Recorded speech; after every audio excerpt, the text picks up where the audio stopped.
Is she breathing at all?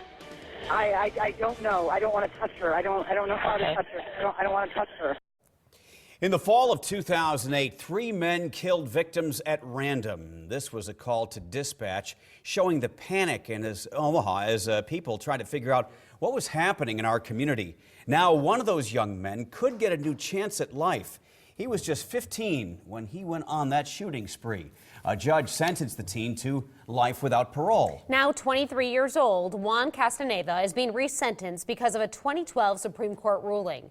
KMTV reporter Emily Zink was in the courtroom and picks up the story. Emily?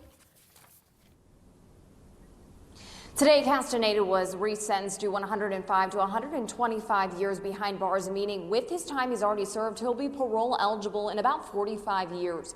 In November of 2008, then 15-year-old Juan Castaneda, 17-year-old Eric Ramirez, and Edgar Cervantes went around town robbing and shooting people at random.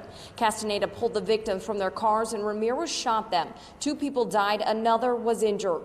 Edgar Cervantes took a plea deal for his role in those crimes. Castaneda and Ramirez were sentenced to life without parole for their roles. In 2012, the Supreme Court ruled that it is unconstitutional to sentence juveniles to life without the possibility of parole, so both men were then given new sentences.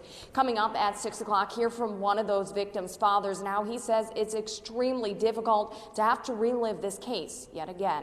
Live at the Douglas County Courthouse, Emily Zink, KMTV Action 3 News. 2 other men have also been convicted in the 2 murders. Edgar Cervantes, said to be the ringleader, received up to 115 years in prison.